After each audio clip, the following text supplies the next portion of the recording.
Post-it, app, to-do list, schedule. Have you tried everything, but it seems like nothing can organize your life? Right? It's because the tool doesn't matter much if you don't know yourself or how to apply it in a way that works for you. I developed a method that helped me a lot, and now I'm much more productive. Check it out in the first link in the description. Hey ADHD. All good. I'm Yuri Maya from ADHD Uncomplicated, and in this video I'm going to tell you the 19 symptoms of adult ADHD, the main symptoms based on my experiences and studies, and especially on the studies of American psychiatrist Ned Hallowell. Okay, but before we start, don't forget to like this video, subscribe to the channel too, click on the bell, and also leave your comment down below, telling us what you thought, so we can chat a bit, okay? So let's go. So we can have a chat, all right? So let's go. The first very common symptom of adult ADHD is the feeling of low performance, regardless of the task. Okay, it doesn't have to be a boring task, no. Many times you're doing a task that you actually enjoy, and you, who have ADHD and have studied a bit more, might have heard someone say like this, "Wow, but you with ADHD, you should be really good at what you like, at that activity that brings you joy." And you know very well that it's not quite like that. Many times, even in that task, in that activity that you enjoy, you feel like you're stuck, like you can't move forward, you can't progress. It's like this. If someone asked you why you can't progress in that task, you would say something like, "Man, I just can't do it. It just doesn't work. I just get stuck." So this feeling of low performance, of feeling like you're falling short, is quite common in ADHD. Adult. The second very present point is the difficulty itself, organizing. Usually, people with ADHD, and of course, I'm not talking here of universal symptoms. No, there are many people with ADHD who don't have difficulties in school. For example, they can perform really well, flawless in what they like, without any kind of stumbling. These are behaviors observed in the average, in most people with ADHD, all right? But this issue of self-organization is very present and tends to be a chronic problem for those with ADHD. Since you were little, you've already had difficulty organizing. Mom has to stay on your case, Dad. The teacher has to get your attention so that you can get organized. Organize your space, organize your priorities, and be able to move forward. And in adulthood, it's no different. In adulthood, you already have your independence. You usually live alone. And even so, you have to constantly surround yourself with some kind of tool, of some kind of reminder, so you don't lose track of things, so you don't get sidetracked by other tasks along the way and lose focus on what's important for you to do. So, self-organization is also an important symptom of adult ADHD. By the way, the difficulty with self-organization is a major symptom. But before we move on to the third sign, I want to invite you, adult ADHD, to be part of the ADHD in Action Club. All the symptoms I mentioned here, we have tools, recorded classes, and new content every week for you to learn how to overcome each of these symptoms, all right? So, click here on the card, which should be appearing, or on the link in the description. And let's go, let's continue the video. The third point is the chronic procrastination of starting tasks. This is something very present in us. And as I said, it's not just the chronic procrastination of uninteresting tasks, but even those tasks that are interesting to you. Task, okay. It's not a hobby. It's not just turning on the video game to play. That really is a distraction. But even a task, something, a job of yours that you actually enjoy doing, you still procrastinate. Whether it's due to anxiety, you find it hard to say, okay, I have to do this task, but what's the first step? What do I have to do? What comes next? And this creates a cycle in your head, a certain anxiety, which makes it hard for you to take the first step.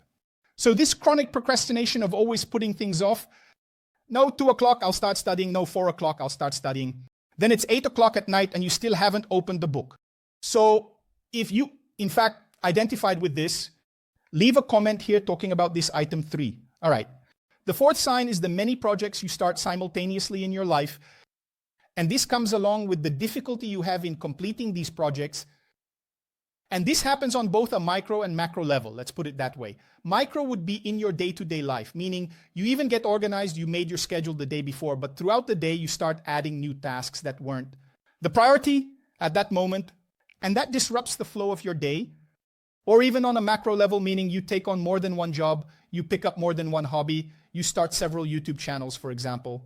You open several accounts on Instagram and now you want to start a channel for one thing, then a channel for another. You want to open a bar, then you want to open a boutique. Anyway, you often have this difficulty in having clarity about what you need to do. And you start many projects. And it usually comes along with this difficulty of maintaining, having consistency in them. Of course, there are people who are workaholics, and workaholics can be people who have ADHD and manage to handle multiple projects at the same time. But usually, this is a very common sign of ADHD. This difficulty, this overwhelming influx of activities, the struggle to be able to maintain them. The fifth sign is the tendency to say everything that comes to our mind, right? In other words, sometimes we don't stop to think about what we say, right? We gave the best answer. Usually we make more blunders than average. This happens even due to a certain immaturity of our prefrontal cortex, which is where our inhibitory control is regulated. Our cognition, our decision-making processes. So many times we end up saying things without thinking. Making off-topic comments. This is very common in children with ADHD too, who sometimes make a lot of comments, a lot of jokes in the classroom, and they don't realize it. Or if they do, it's already too late. So in adults, this becomes very evident in social awkwardness. Usually when you're already a bit hardened, when this is very present in your life, very striking, you already go into social situations feeling a bit tense, believing that at any moment you're going to say something silly. And then people are going to get mad at you, and often without meaning to, without any bad intentions, right? So this item is quite present in ADHD. The sixth sign is the frequent search for strong stimulation. Our brain is always looking for things that are more stimulating, even because of our low natural production, that is that tonic production, which is quite constant but weak in our brain. Makes it hard for us to engage, a lot of difficulty engaging in things that aren't interesting. So our attention is on a certain focal point, and any other stimulus that appears can easily shift it. If it's 10% more interesting, you can switch your focus really easily. So this abrupt change, this constant need of our brain to seek out more interesting things at all times, it's a strong characteristic of ADHD and is constantly linked to impairments. Whether it's social impairments like losing interest in a person or a conversation very abruptly, right? It ends up being rude to the person in professional matters, in studies as well. So it's a trait that's quite present in ADHD. The seventh sign would be a complement to the sixth, which is intolerance to boredom. Whenever we get really bored because we're seeking that stimulation, we quickly jump into action to do something else, which also leads to impairments, right? Usually you get bored studying, for example, right? I don't think many people actually enjoy studying, waking up with that excitement and desire to study. So because it's a naturally boring task, you always look for something else, and it could even be your pen, right? Your pen even, or you have a pencil, you start sharpening the pencil until it's done, right? You play with the tip of the pencil, make a sculpture out of the eraser anyway. You run away from boredom just like the devil runs from the cross. So you're always looking for something that's more enjoyable, more interesting, and that takes you away from that immediate boredom. And it's almost something completely uncontrollable that just comes to mind and you really go for it. The eighth sign is the ability to get distracted, to disconnect from situations very easily. It's really about disconnecting. It's the kind, you start reading the book and then you're just staring at the paper. You're not even reading those jumbled words in front of you anymore. You just disconnect and your imagination goes far away. You feel kind of like a drifting boat. You find yourself floating in that kind of thought, in that situation, and you're always having to come back to wake up and return to the physical world, to the present world. Let's put it this way. The ninth symptom is a strong presence of our intuition. And creativity, this isn't necessarily a positive point of ADHD, but a positive consequence. These are different things. Many people associate this with being like a superpower of ADHD, when in fact it's not. What happens is that many times when we face everyday problems to get through small tasks and activities, when you're suddenly at work and someone asks for your opinion, you immediately think with the ADHD mindset like this. All right, I'm going to make a presentation for the people here at the company, but I know that if I do it this way, people are going to be really sleepy, they're not going to enjoy it. And how do you know that? Because you're someone who has this kind of behavior. In other words, you're someone who has a low tolerance for boredom, which I just mentioned earlier. So you're going to think of creative ways like, all right, if I were watching this presentation or if I were reading this project, how would I talk about it differently? How was I going to come up with examples that would make it interesting? So our creativity arises from our own difficulties. So we learn to deal with ourselves, and as a consequence, usually we pass on to people our worldview, which is a perspective that needs to have creativity, that you need to be adaptable to get through the day-to-day. The 10th symptom comes from the difficulty we have in following established paths. This also comes from a natural difficulty that books and articles talk about the difficulty we have in doing things in a rhythmic way in predefined sequences or with many sequences. If you have to carry out a task and it has a lot of details, you end up getting lost or even giving up because it's really hard to memorize all of that. So many times this is also a symptom present from the other difficulties that we notice in our day-to-day. We come up with our own way of doing things. Maybe we create shortcuts, right? But we have a lot of difficulty in doing these rhythmic tasks, these rhythmic activities, and that can lead to setbacks. Yes, because depending on your job, you have to carry out all these tasks, right? So it's very important. Usually you carry a little sheet, a little list, right? Reminding you of that step-by-step. Many people there, work colleagues, already remember by heart how the step-by-step goes, how to carry out a certain activity, but you don't. You need to have that little list of yours, have your notebook, so you can always remember and not mess up on those points, okay? Don't feel guilty about it, okay?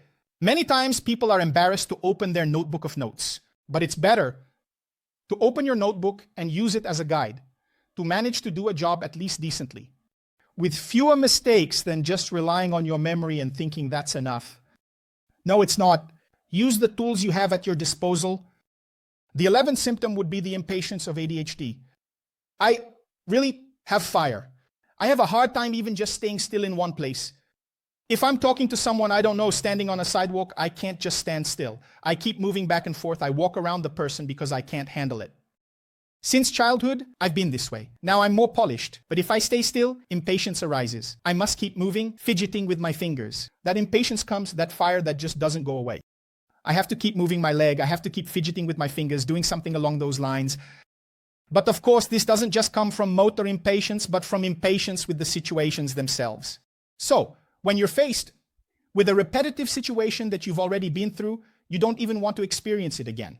If you have even the slightest impression that something you didn't like in the past is going to repeat itself, whether it's an event, a situation, whatever it is, you already become quite impatient. You really don't want to. You already have an incredible aversion to it, and you even start thinking about giving up or not going at all. Anyway, this also comes from the situations you experienced in childhood. This low tolerance, in fact, for boredom, in other words, that impatience of the kid who has already studied math. They're having a hard time with math. For example, taking the case of someone who has difficulty with math and then they just don't want to open the book anymore. He has already put in so much effort in the past to learn that. And maybe it's not just about ADHD, but also about the teacher who didn't have a good teaching method, who didn't grab that kid's attention. He just doesn't want to anymore. It's like it creates a certain block and impatience even towards that type of content. So this also causes harm because you're going to have to break that so the kid can start studying again, or at least create a little bit of interest in studying that subject again. So whether in childhood or adulthood, the issue of patience in ADHD is very present, very strong. It really is a very noticeable sign. The 12th sign is impulsivity, not just in speaking, but in acting as well. Impulsivity. In making an unplanned purchase. Impulsivity. In wanting to solve a bunch of problems without thinking it through, making decisions, signing a contract without reading it. Carefully, without understanding it, without weighing it out. Whether that contract will be good for you or not, right? If that weird clause in the contract is going to harm you or not. And usually one thing I've learned is to never, in any situation in my life, I give my okay, my word right away. I always ask, no matter how advantageous the promise or the circumstance that comes my way is. I always ask for 24, 48 hours to think, even if I already have my yes or my no right on the tip of my tongue, I can't do that. I really have to give that benefit of the doubt and think more calmly. So this impulsivity in spending money, in acting, in doing things without thinking, in signing, in making commitments, that sometimes can be really bad for you, but you, in the rush to get it done, didn't think it through. That property you bought, but the interest rates were exorbitant. And you only realized this in the 3rd month when you couldn't afford to pay anymore. Anyway, sometimes you didn't even really want that property. Impulsivity, especially in actions, is quite present as well. The 13th sign is a constant feeling of worry, endless worry. You're always thinking about something, worried about something, and it usually comes well in advance. You have an important meeting on Thursday. Today is Monday, for example, and you're just feeling impatient. Are you nervous about that? You already anticipate the worst. What if the worst happens? And if you stop to think, and if you, talk to your wife, your girlfriend, your husband anyway, you'll calm down because you see that these thoughts, this feeling of guilt, it has no basis. Usually it's associated with things from the past, with difficult situations you went through in the past, the struggles of the past, but that don't necessarily have to repeat now. You need to have the clarity that these constant worries we tend to have don't always make sense. The 14th symptom is a constant feeling of insecurity in your life. In other words, you're very apprehensive about the future, your future, about what's going to happen. You're very afraid of instability because generally throughout your life, you've gone through many moments of instability. Instability in school, will you get expelled or not? Will you repeat a year or not, right? Social instability, will you be able to maintain that friendship or not? Generally, people with ADHD make friends more easily because they are communicative. But because of this difficulty in listening to others, sometimes, right? It's not that you don't hear, you hear, but you don't process it properly. Sometimes you forget what the person said. You might end up being seen as an unpleasant person. Some situations, social interactions, not all, but some. So this creates a certain feeling of insecurity, and this reflects in your adult life as well. So you seek more security than average. You might be a little more hesitant to take an important step. Even though you have impulsivity, when you have clarity about the risks, then you can be a little more cautious, precisely because of that little feeling of insecurity, that the ground isn't solid enough for you to take the next step. The 15th trait is the issue of unstable mood. This doesn't happen to all people with ADHD, but this constantly comes to me in the question box. People send me messages. In the social media inbox, why? Yes, this usually exists. It's a trait. Sometimes in the same day, ADHD can hit a tremendous mood peak. In a great moment of happiness, and suddenly out of nowhere, it comes with a certain melancholy, with a certain sadness. This also happens because of our difficulty in regulating serotonin, which is one of the neurotransmitters that isn't perfectly regulated in ADHD. And it's very much linked to impulsivity, but that's another topic. But we have to realize that there are several factors that can cause this. But if you have ADHD, have you noticed that sometimes you're really excited to go to a party or a social event, and then suddenly when you get there, it wasn't anything like that, or even the slightest thing that happens in the environment can change your mood. Others keep having fun, laughing, and sometimes you isolate yourself, stop talking. You just stay there in the corner having your beer, your drink anyway. It's like you disconnect, right? So people don't really understand this mood variation, but it tends to be quite present, yes, in many cases of people with ADHD. The 16th sign, I've already given some hints about it here, right? Which is the issue of restlessness, which is usually linked to the very trait of hyperactivity. Hyperactivity, the fact that you have a whirlwind of thoughts and motor activity is very fast. It's at this point that people usually agree that ADHD involves a kind of racing thoughts, of a thought that doesn't know when to stop. This has a lot to do with the trait of hyperactivity, but we know that the trait of hyperactivity, that child who has this trait, who is born with it, usually has it significantly reduced in adulthood, starting from 25 or even up to 30 years old, okay? It's not that young of an adult, but there, between 20 and 30, it tends to decrease a lot. And then after 30, the trait of restlessness tends to decrease. But it's always present. If you were a very hyperactive child in the past, right? In your childhood as an adult too, you also have this certain restlessness, you also have this abrupt change, right? In your reactions, sometimes without much explanation, right? Not even you understand what's going on. And that's a striking trait as well. The 17th trait is the tendency towards addictions. Also due to a matter of dopaminergic regulation, our mind, which seeks constant stimulation, anything that leads to a great stimulation has a strong tendency to make us addicted. This applies to anyone. So, from sugar, alcohol, gambling, pornography, shopping, there are people who are addicted to shopping. It's not just impulsivity. It's daily impulsivity. There all the time, they're swiping the card. If you give the card to the person, they'll go for it. So, all of this is affecting your day-to-day life. So, the tendency towards addictions, be careful. Everything that you notice is causing behavior that is getting out of control. Raise the red flag, at least raise the yellow flag. Seek help because you might be starting to get addicted. And addiction isn't just about drugs, whether legal or illegal. As I mentioned, foods, sugars, behaviors, pornography, shopping, all of this can be influencing you. And it's interesting that if you notice this signal, you should seek out a doctor, a psychiatrist, a neurologist, and especially a psychologist to guide you through this scenario. So, the 18th symptom of adult ADHD is chronic problems with self-esteem and self-image. Let's say, once again, that a person with ADHD goes through various challenges throughout life that many neurotypical people either don't experience or experience less frequently. This happens because of the very characteristics of ADHD that I've already mentioned before this item.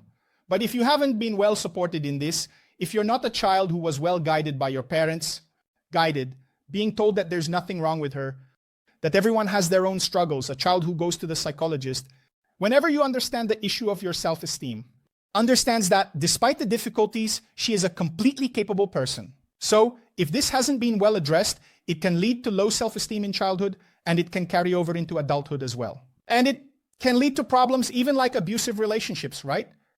And not just romantic relationships, but also abusive friendships where friends only call the guy with ADHD because he has a car, or they only call the guy because he tends to have a huge sense of altruism, paying the bill out of nowhere, right? Abusive romantic relationships too. An abusive boss who asks the guy to work overtime and doesn't pay, right?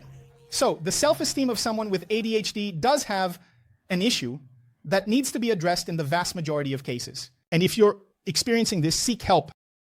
And the 19th symptom is distorted self-observation. It has a bit to do with the previous item, but it's about how you perceive yourself and your own performance in life. So, it's not just a matter of self-esteem, but it's also a matter of self-perception. So, for example, if a colleague did a project that turned out nice, and you do a project that is very similar or sometimes even better, you believe that your work doesn't have much value. You believe that you're not as capable as the other person, even when the evidence, the results show otherwise. Show that you are just as capable or even more so, because your contribution was just as good or better than your colleagues, right? So this difficulty of high value, it's a bit related to self-esteem, but that's how it is. You have to understand, that's right. When you can prove that you are really just as capable as others through your day-to-day activities, you also have to reward yourself. You have to, man. I'm awesome. I'm good. I managed to perform really well. In this activity here, that's it. You need to have a well-developed self-perception, and it's also a case of seeking a specialist, getting help if you're facing this, all right? So that's it, folks. These were the 19 main symptoms. Obviously, it doesn't happen to everyone. And even if one or another neurotypical person identifies with some of these symptoms, what defines a person, what defines that this symptom is a symptom of ADHD is precisely its frequency and intensity. In other words, these symptoms have to appear a lot and with a lot of intensity, with very striking and evident episodes. All right. And that's it. I hope you liked this video. If you liked it, comment down below what you thought of it. Don't forget to leave your comment and share it on your WhatsApp in ADHD groups of the people you think should watch this video. So, I'll see you in the next video. Thanks, I'll see you later, and bye-bye. The professional life of someone with ADHD heavily relies on communication. How you behave at work or how others perceive you can be crucial for your professional advancement. The problem is that hardly anyone explains the best way to act in these situations until now. I'm going to explain how to take control of your professional life in the first link in the description.